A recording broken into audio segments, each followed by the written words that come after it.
Vamos a regresar a Gálatas, Gálatas capítulo 3.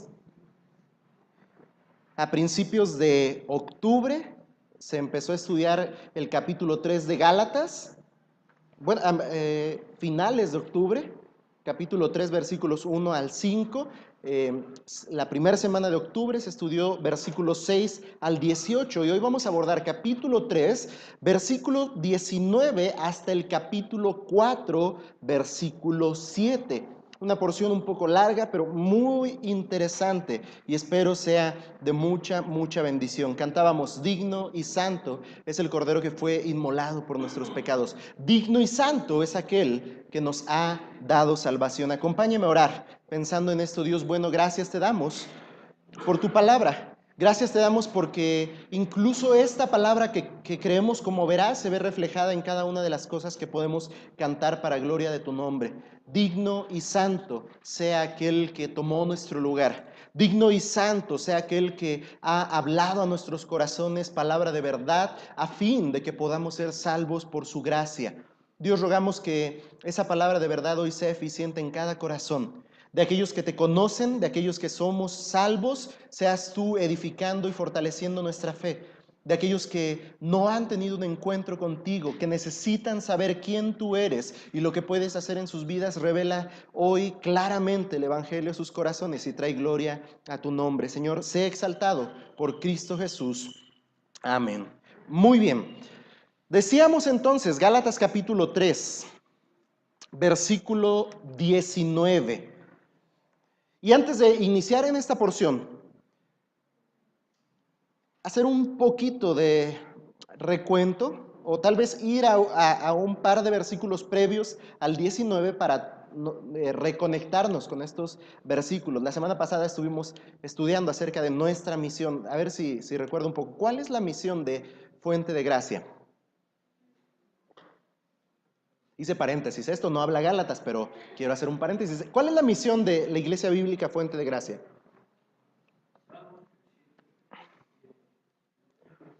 Tres palabras en específico que usted recuerde y eso nos va a ayudar a centrarnos hacia dónde vamos. Que todos conozcan a Cristo, que todos crezcan en Cristo y que todos sirvan a Cristo. Que todo hombre que se acerque a esta iglesia tenga la oportunidad de conocer a Cristo, de seguir creciendo en Él y como resultado evidente para gloria de Dios, que su vida sirva de completo a Él. Solo quería hacer este recuerdo, la semana pasada abordamos esto y por ahí pues nos desconectamos poquito de Gálatas 3 y vamos a reconectarnos con el versículo 17 y 18, pensando que antes de que existiera la ley, que hubiera presencia de la ley, Dios había establecido un pacto de gracia, el cual no sería invalidado por la presencia y existencia de la ley. Dice el versículo 17 de capítulo 3, esto pues digo, el pacto previamente ratificado por Dios para con Cristo, la ley que vino 430 años después, no lo abroga para invalidar la promesa. Porque si la herencia es por la ley, ya no es por la promesa, pero Dios la concedió a Abraham mediante la promesa y especifica, enfatiza en cuanto a esto. Esto pues digo, el pacto previamente ratificado por Dios para con Cristo, la ley que vino 430 años después, no la abroga para invalidar la promesa. Porque si la herencia es por la ley, ya no es por la promesa, pero Dios la concedió a Abraham mediante la promesa. Una ley que es dada después del pacto mismo de gracia que Dios había hablado a Abraham, no invalida esta ley el pacto que previamente había sido dado. La predicación de hoy es titulada No hay plan B. ¿Por qué? Romanos 4:16 dice, por tanto, es por fe, para que sea por gracia, a fin de que la promesa sea firme para toda su descendencia, no solamente para la que es de la ley, sino también para la que es de la fe de Abraham, el cual es Padre de todos nosotros. Por tanto, es por fe, para que así pueda ser por gracia. Si fuera por medio de algo que nosotros pudiéramos hacer, ¿quién recibiría el mérito? Si fuera por algo que nosotros pudiéramos lograr, ¿quién recibiría la gloria de eso? Seríamos muy prontos para decir, qué bueno soy, pero bien rifado. Pero no es así. Comienza Pablo esta porción en el versículo 19 diciendo, entonces, ¿para qué sirve la ley? Una interesante pregunta. ¿Para qué sirve la ley? Otra forma que podríamos formular esta pregunta es, ¿para qué fue dada la ley?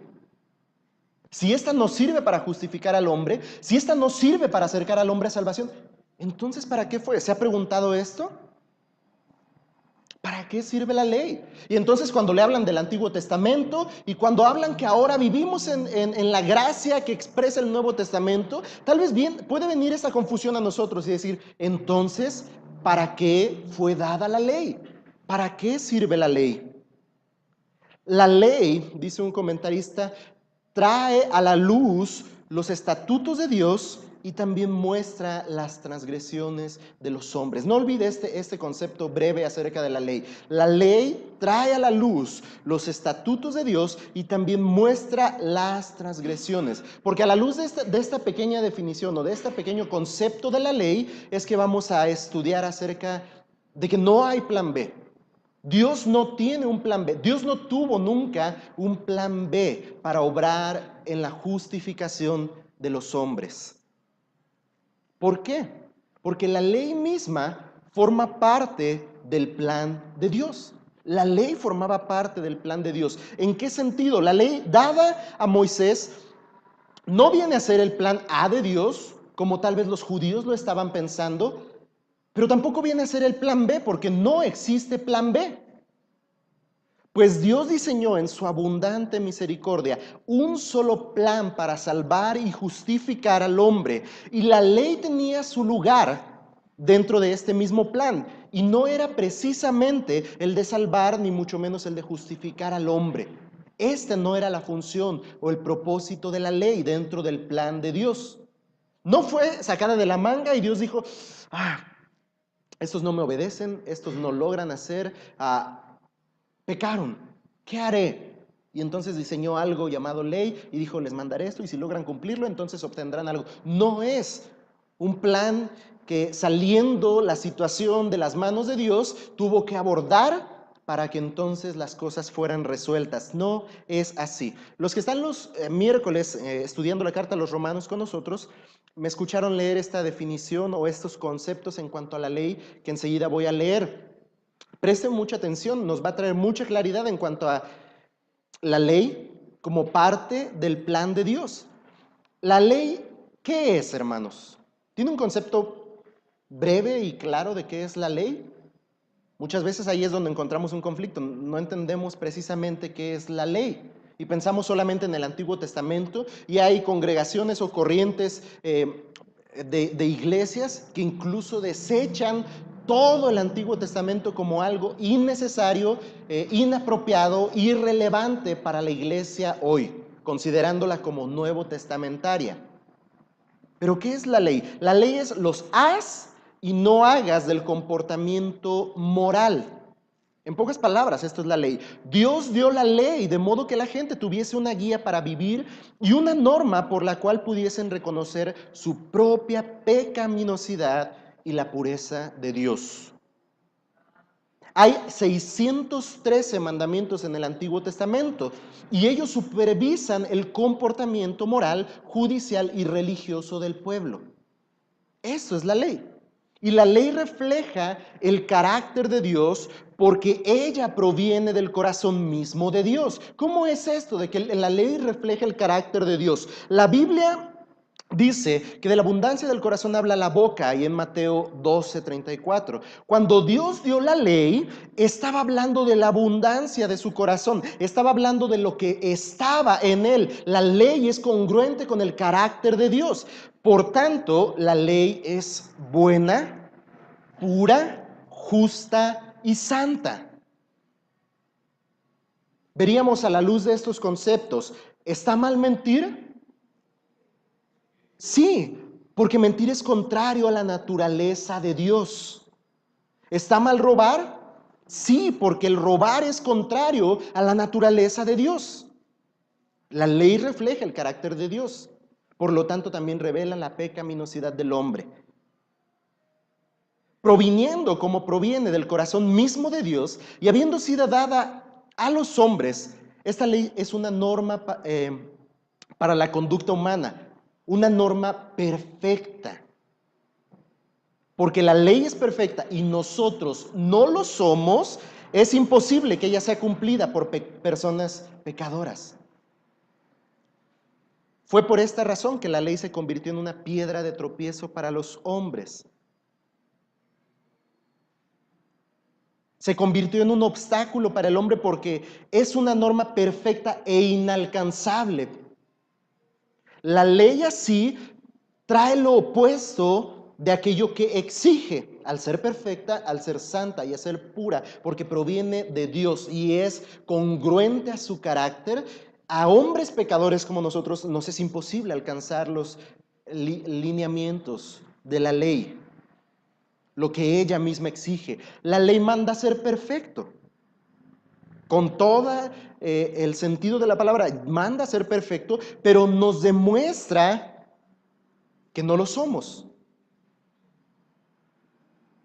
Dice que hay que ser santo, pero le condena cuando usted no lo es. Nos condena cuando no somos santos, la ley misma. Ya que no nos es posible cumplir con la ley y ganar así nuestro lugar con Dios, necesitamos que la santidad de Dios nos sea dada. Simplemente porque no hay forma en que nosotros mismos estemos a la altura de Dios. Por tanto, hermanos, entonces, la ley ha sido nuestra guía para llevarnos a Cristo. Tras todo esto, tras hacernos conscientes de cómo es Dios, mostrarnos el carácter de Dios y al ser entendidos de cuál es el carácter de Dios, quien no roba, quien no mata, quien no miente, quien es perfecto y puro, y tras las exigencias de esta ley pura y santa, ¿qué es lo que revela? Que somos pecadores, que hemos quebrantado la ley, que no hemos cumplido con el estándar que Dios requiere para vivir en armonía con Él. Y por lo tanto, esta misma ley, al presentarnos esta necesidad, nos guía a Cristo, a fin de que fuéramos justificados por Él. Es decir, que la ley nos muestra que no podemos alcanzar a Dios por medio de lo que nosotros hacemos. Por tanto, necesitamos de la gracia de Dios que se halla en Cristo Jesús y se manifestó en su sacrificio. Si pudiéramos parar aquí, ya nos iríamos a reflexionar esto en casa, a orar y a buscar aplicaciones prácticas para nuestro hogar. Vamos a ampliar un poco más todo esto. No podemos llegar a pensar entonces, a la luz de todo esto, tras el concepto de la ley que los judaizantes perseguían como modo de justificación para sus vidas, no podemos llegar a pensar que el sacrificio de Cristo es el plan B de Dios. Como los hombres no pudieron cumplir la ley y así ser justos ante mí, enviaré entonces a mi Hijo para que les salve de su condición de pecado. No es esta la verdad que la Escritura revela.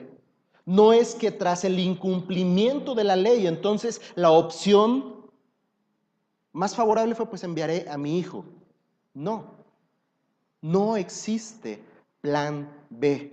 Más bien, la existencia de la ley revela nuestra triste y desalentadora condición y nos muestra la imperiosa necesidad de apegarnos por medio de la fe al plan A de Dios. De hecho, el único plan existente, porque no hay plan B. La ley forma parte del plan de Dios. No está fuera de. No es una carta debajo de la manga. Mucho menos es el plan A de Dios y el hombre tenía que seguir estos lineamientos y al no cumplirlos, el Hijo fue enviado. No. ¿Qué hace la ley entonces? ¿Qué funcionalidad tiene la ley? ¿Qué propósito tiene la ley? Dice Pablo, entonces, ¿para qué sirve la ley? Y continúa diciendo el versículo 19, fue añadida a causa de las transgresiones, hasta que viniese la simiente, a quien fue hecha la promesa, y fue ordenada por medio de ángeles en mano de un mediador. Y el mediador no lo es de uno solo, pero Dios es uno. Luego la ley, pregunta Pablo en el versículo 21, ¿es contraria a las promesas de Dios? En ninguna manera. Porque si la ley pudiera vivificar, la justicia fuera verdaderamente por la ley. Mas la Escritura lo encerró todo bajo pecado, para que la promesa que es por la fe en Jesucristo fuese dada a los creyentes. La ley revela nuestro pecado.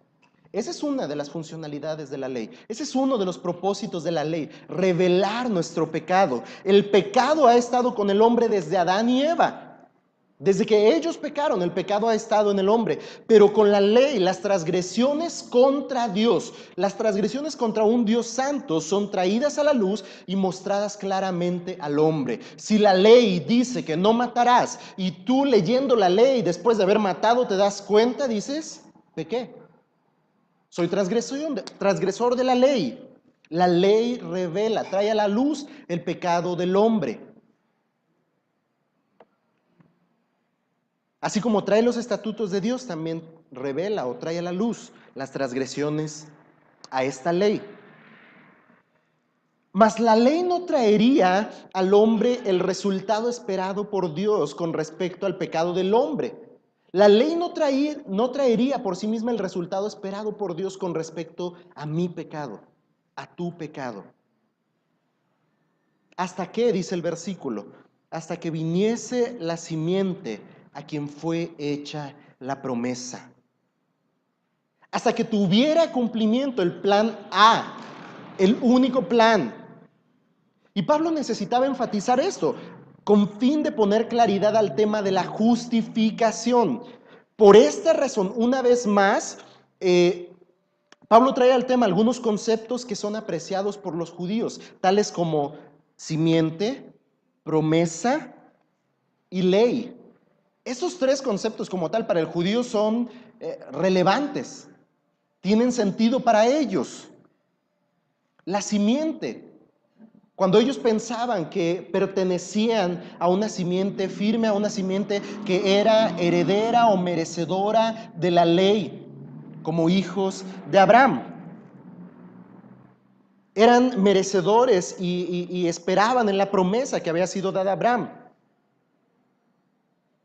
Y se apegaban a la ley dada por Moisés como no solo como un lineamiento para la vida, sino incluso al punto de considerarlo el medio por el cual ser justificados delante de Dios. Y no hay contrariedad, dice Pablo aquí, entre este pacto. No se contradice el pacto que Dios ha establecido con Moisés y con la ley dada. No hay contrariedad entre estos. Cada uno forma parte del plan divino para el hombre. Es claro que el propósito entonces, hermanos, de la ley dentro del plan de Dios no es justificar al hombre, no es traer al hombre presente delante de Dios como el que no ha pecado o el que ha sido limpio de todo pecado o el que ha encontrado cierta cualidad en él al ser atribuido justicia por sus obras, por sus hechos, por su buen comportamiento delante de Dios. Es claro que este no es el propósito de la ley, justificar al hombre. ¿Por qué? Dice la Escritura en el versículo 21. Luego la ley es contraria a las promesas de Dios en ninguna manera, contesta Pablo. Porque si la ley pudiera vivificar, lo cual nos hace pensar que la ley no puede traer vida al hombre. La ley no puede vivificar, si así fuera, la justicia verdaderamente sería por la ley. Si la ley tuviera, vamos a aclararlo más. La ley bien pudiera lograr que el hombre pudiera presentarse justo. Déjeme explico antes de que... Pero en la incapacidad del hombre pecador no es posible.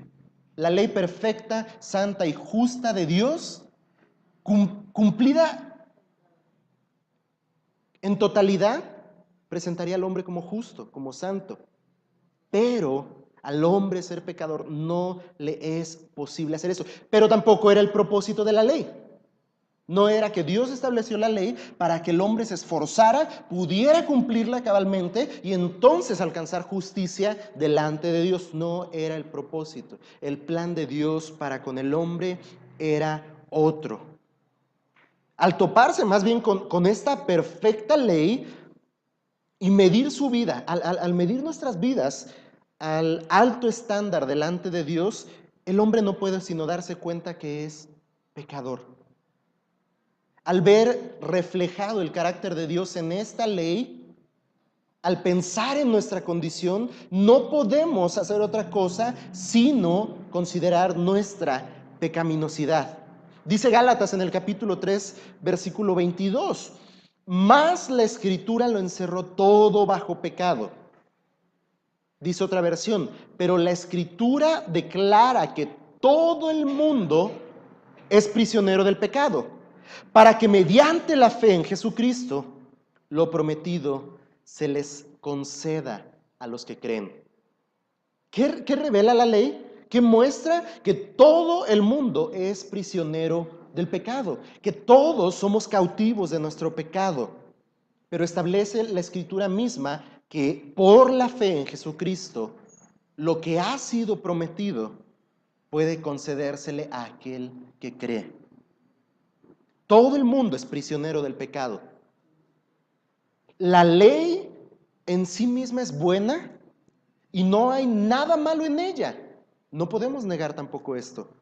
Pero el problema no es la ley, como estábamos mencionando hace un momento, sino el hombre. Él es pecador y la ley trae a la luz la verdad de que somos pecadores. La ley encierra al hombre sin escape. Veamos este versículo 22 de esta manera. La ley encierra al hombre sin escape, pero Cristo libra al hombre de la maldición que trae la ley. Esta es la promesa que es por medio de la fe, para que todos los que crean de Él reciban salvación, para que todos los que crean sean partícipes de la promesa, no por el cumplimiento de la ley, sino por la promesa que es recibida por medio de la fe. El hombre tiene que reconocer entonces que es pecador. Evidente es que la Escritura nos lleva a pensar que al momento de que la ley tiene el propósito de revelar la condición pecaminosa del hombre, el hombre tiene que reconocer su pecado. Al ser confrontado con los estatutos que revelan el carácter de Dios, el hombre tiene que darse cuenta de su pecado y reconocer este. De nada sirve ir más allá sin que el hombre reconozca que es pecador. Podemos hablarle a alguien del evangelio y estarle hablando del Dios de amor y misericordia y hablarle del amor de Dios y de la misericordia de Dios. Pero mientras el hombre no sea confrontado con su pecado y éste reconozca el mismo, no va a avanzar más allá, porque no se conoce o no se sabe en una condición en la cual necesite de un tal Jesús como Salvador. Un autor de nombre Trechard, se me fue ahorita, Eduardo, si mal no recuerdo. Trechard dice, la figura de una cárcel, acerca de este pasaje dice que es la figura de una cárcel en la que un preso gime. Imagine esto. Imagine la figura de una cárcel en la que el preso gime y busca en vano alguna salida a la libertad. La realidad es que la salida existe y es la promesa que se centra en Cristo. Pero el que busca la salida tendrá que dejar sus esfuerzos legales y darse cuenta de que la salvación se halla en Jesucristo, en quien se cumple la promesa a favor de los que creen. ¿Es posible salir de esa prisión en la que se encuentra el hombre por causa del pecado? Sí, Pero para salir de esa prisión, lo que el hombre tiene que darse cuenta es primero que por sí mismo no logrará salir, dice el pastor Paul Washer en una predicación, bueno, en una porción de una predicación en 2 minutos, puede buscarla, 2 minutos hablando acerca de la salvación. Él habla que el arrepentimiento tiene que ver, la salvación conlleva el hecho del arrepentimiento, y el arrepentimiento tiene que ver con la rendición del hombre, con dejar de luchar, con dejar de buscar sus propios esfuerzos y rendirse por completo ante la obra de Cristo. Para poder salir de esa prisión, de esa cautividad por el pecado, el hombre tiene que dejar de luchar por sí mismo. Tiene que dejar de procurar cumplir con las exigencias de la ley y rendirse completamente a la obra que Cristo ha hecho para libertad. Acompáñeme a Romanos capítulo 3.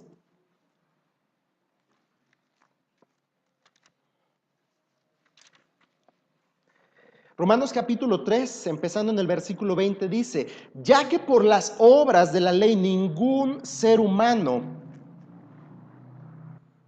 será justificado delante de él, porque por medio de la ley es el conocimiento del pecado, pero ahora, aparte de la ley, se ha manifestado la justicia de Dios, testificada por la ley y por los profetas. La justicia de Dios por medio de la fe en Jesucristo para todos los que creen en Él, porque no hay diferencia, por cuanto todos pecaron y están destituidos de la gloria de Dios, siendo justificados gratuitamente por su gracia, mediante la redención que es en Cristo Jesús, a quien Dios puso como propiciación por medio de la fe en su sangre, para manifestar su justicia a causa de haber pasado por alto en su paciencia los pecados pasados, con la mira de manifestar en este tiempo su justicia, a fin de que Él sea el justo y el que justifica al que es de la fe en Jesús. No hay otro medio, no hay otro plan. La ley misma nos dirige a pensar en el plan que Dios diseñó. Dice Romanos que la ley misma nos revela acerca de Cristo. La ley misma nos revela acerca de nuestra condición y nos dirige hacia una necesidad inminente. Lo que la ley hace al confrontarnos con nuestro pecado, entonces, es dirigirnos a la necesidad de un Salvador. Cuando el hombre se da cuenta, he faltado a la ley y no soy capaz de cumplir la ley, entonces lo que el hombre tiene que decir es: necesito ayuda. ¿Por qué alguien entonces no vendrá al Evangelio? Si el pecado del hombre no es reconocido en él, si éste no es confrontado con la verdad de Dios, él seguirá pensando que no está en ningún error. Él seguirá pensando que todo está bien. Él seguirá pensando que es el más bueno de los buenos y que por lo tanto Diosito, dice, le recibirá en el cielo en gloria. Porque no es consciente de su pecado a la luz de la ley perfecta de Dios, aunque esto no le excluye. Romanos en el capítulo 1 habla acerca de esto, que no hay hombre que sea exento de la condenación del pecado por el hecho mismo de que Dios le fue revelado. Y el hombre tiene una conciencia moral acerca de lo que es bueno y lo que no es malo, aunque diga: yo no conozco la Biblia ni sé qué diga ella acerca de lo malo y de lo bueno. Pero observe a un niño con toda tranquilidad, y cuando haga una maldad, vea sus reacciones. Y no hablo de un niño de 5 o 6 años, un bebé, un pequeñito, y vea cuando haga algo que él claramente entiende que no estuvo bien. Tal vez agache la carilla, tal vez haga ojo de pillo. Si ya tiene la capacidad, se esconda por ahí, o esconda lo que hizo. Porque el hombre tiene la capacidad incluso de reconocer que es bueno y es malo. Pero la ley de Dios, perfecta y santa, nos confronta con nuestra condición, nos hace evidente esa condición y nos orilla a la necesidad que tenemos de un Salvador. a la necesidad que tenemos de que alguien con la capacidad intervenga en nuestra condición y nos saque de la prisión que nos ha tenido cautivos por causa de nuestro pecado. Así es que la ley nos dirige al Salvador. La ley nos guía al Salvador. Nos dirige al plan A. Ahora el apóstol Pablo nos presenta a la ley como un tutor. Versículos, regresamos a Gálatas. La ley nos presenta, Pablo, nos presenta ahora la ley como un tutor para el hombre. ¿Qué es un tutor?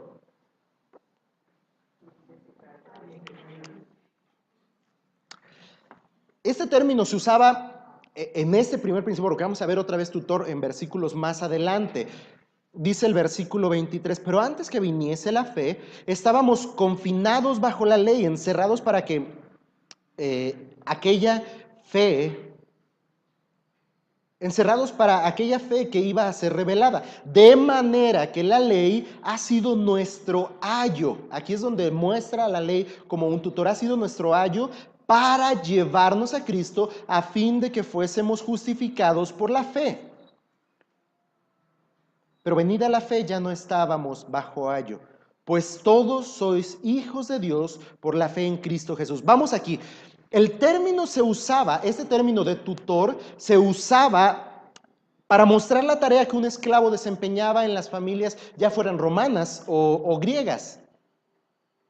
El esclavo era tutor de un niño entre los 6 o los 16 años, y el esclavo era como un supervisor de las acciones del niño. Esta era la función de este tutor, supervisar las acciones del niño. El tutor no era un instructor o un maestro para el niño, mucho menos algo como el concepto de un maestro en la escuela. El tutor disciplinaba al niño para que hiciera sus tareas y obedeciera. Esta era la responsabilidad del tutor. Esta era la función que tenía el tutor en los hogares de las familias romanas o griegas. El tutor está ligado a la vida del niño hasta que éste llegaba a ser un adulto, momento en el cual el tutor terminaba su tarea de disciplinar e instruir correctamente al niño a fin de que hiciera sus tareas y obedeciera. Este era un tutor. Y Pablo coloca la ley en este lugar como un tutor, como uno que estaba supervisando las acciones del hombre y encargado de direccionar el comportamiento a obediencia. Pero dice Pablo que venida la fe terminó la tarea del tutor. Venida la fe terminó nuestro ayo.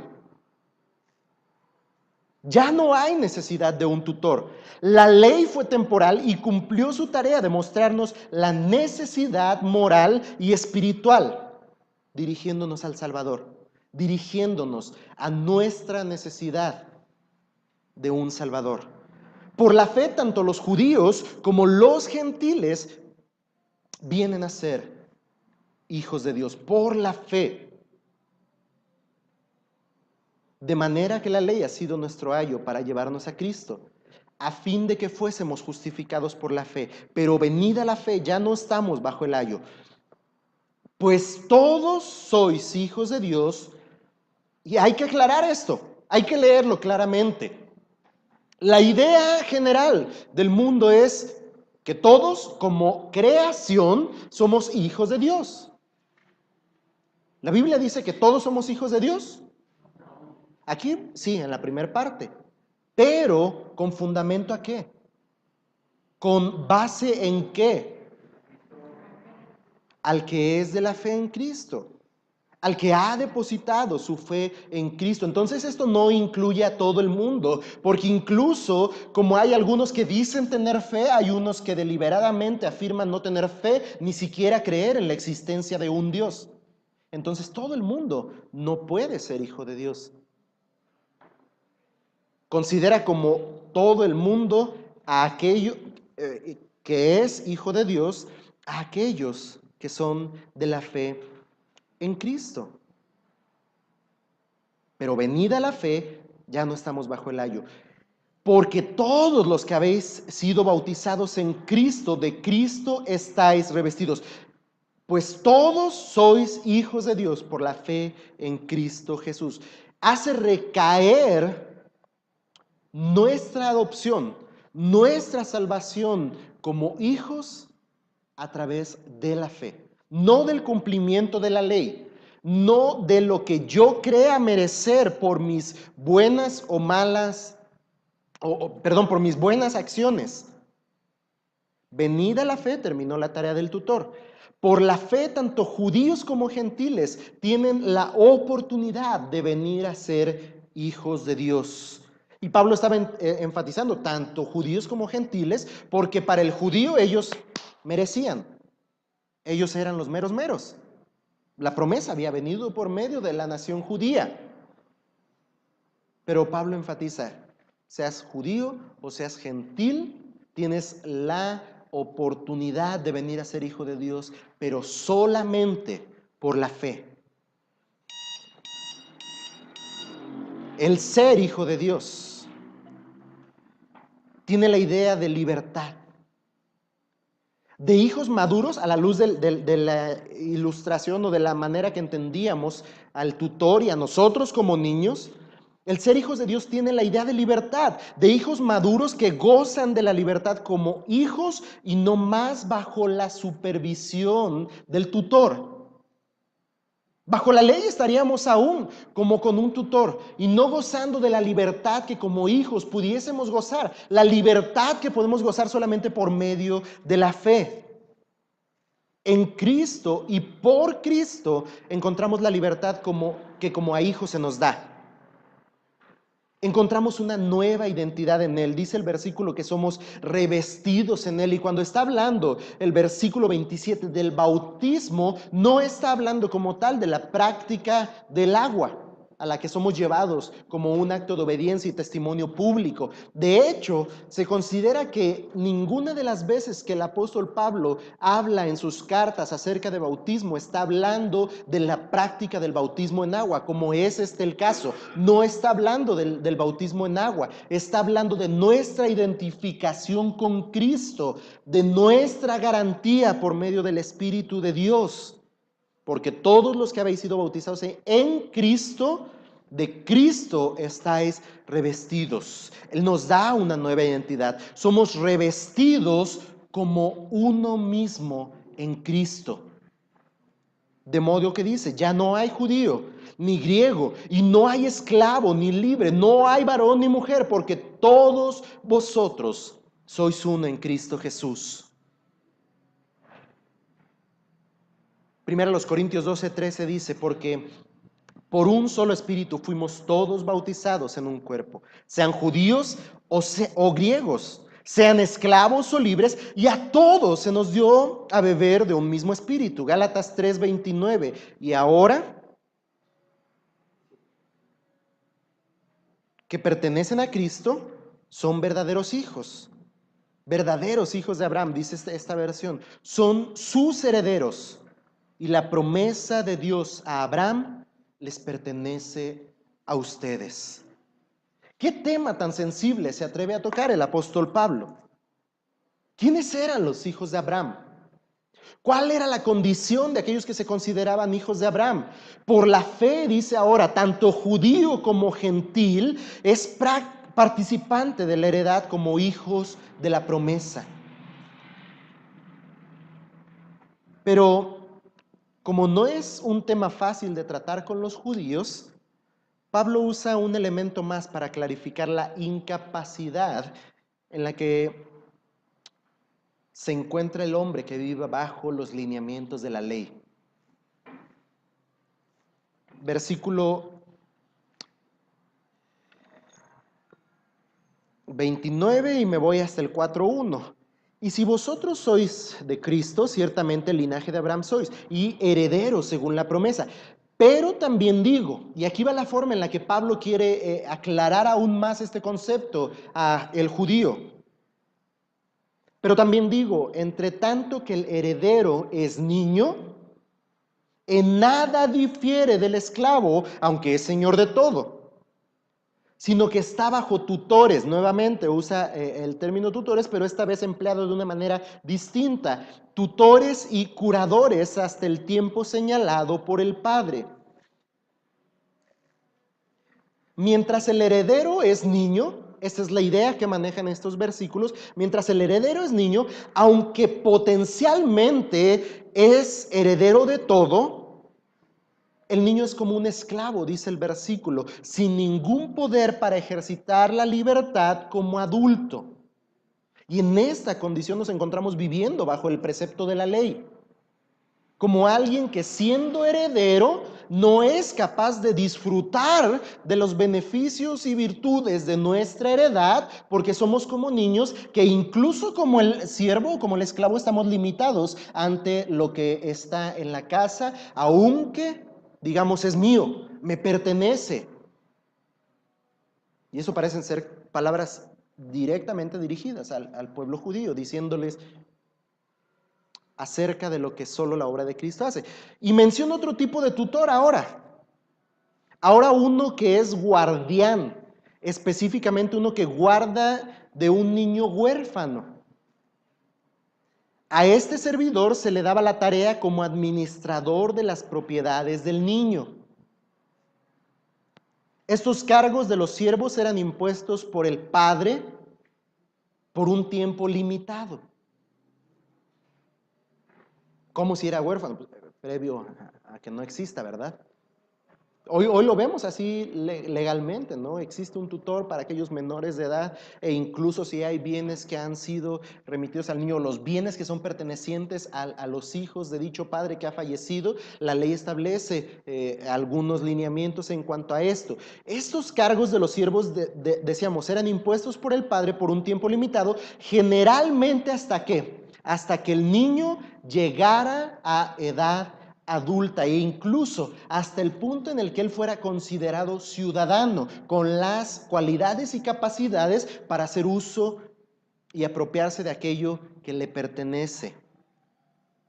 Y dice Pablo en el versículo 3 del capítulo 4, así también nosotros, cuando éramos niños, estábamos en esclavitud bajo los rudimentos de este mundo. Así también nosotros, como niños, por los rudimentos de la ley, estábamos imposibilitados de ser partícipes de la herencia.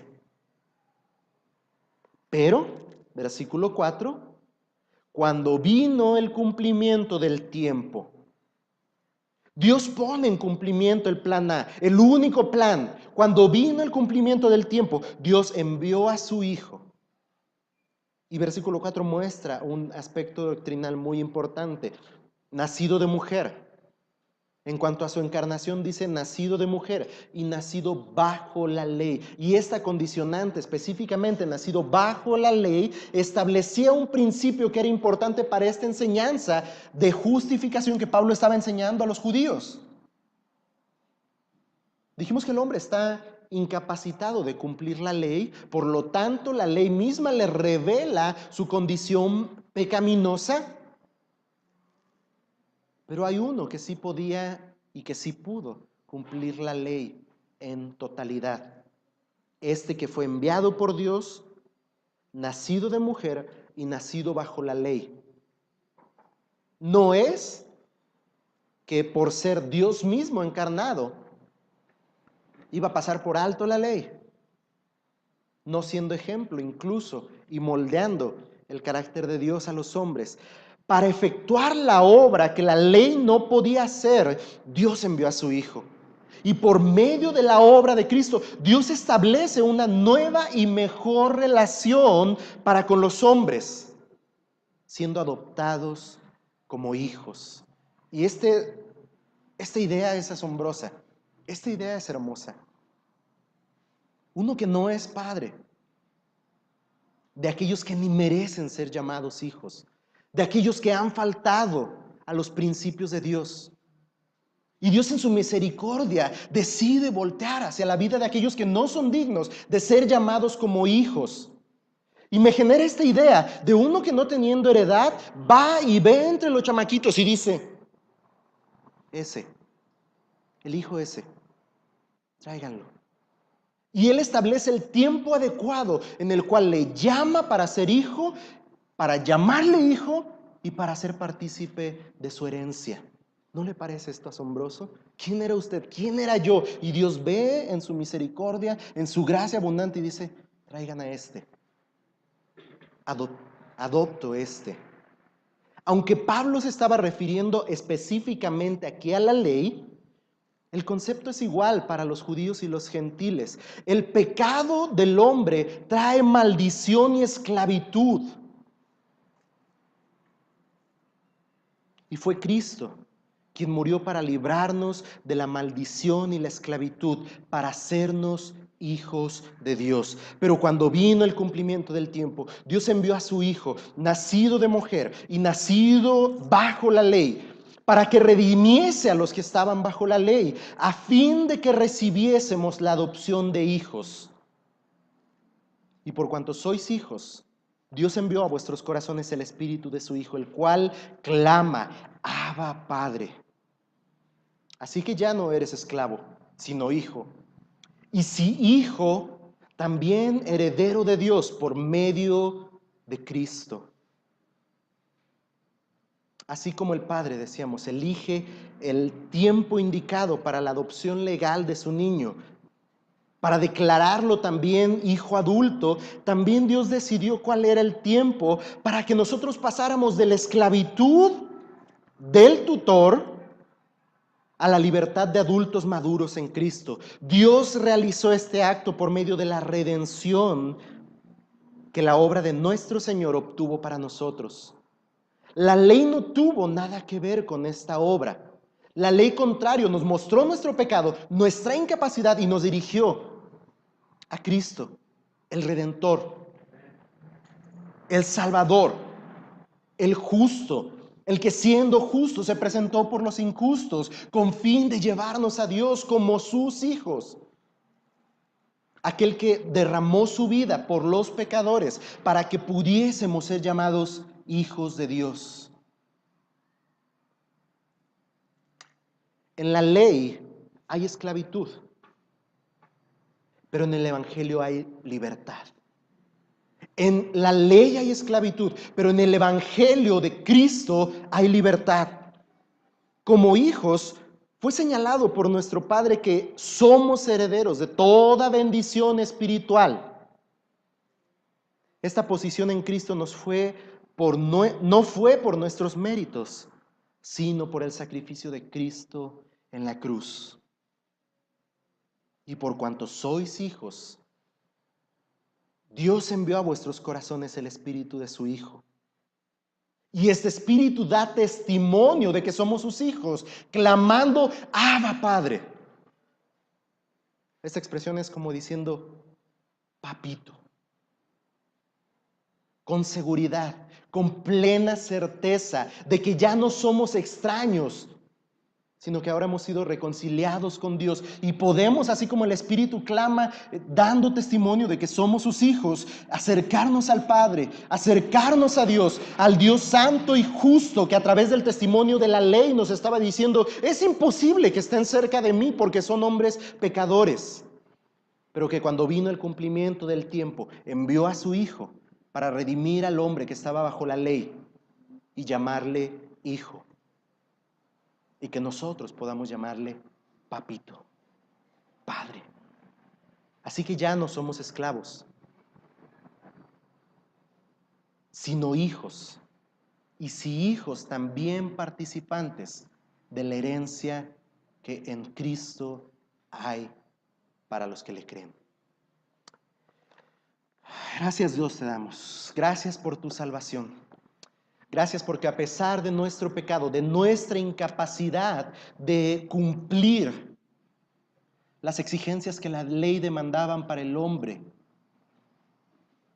misma ley que nos hacía presos, cautivos, que nos llevaba a condenación. Más gracias porque tu plan no fue la ley, aunque esa era participante de tu plan.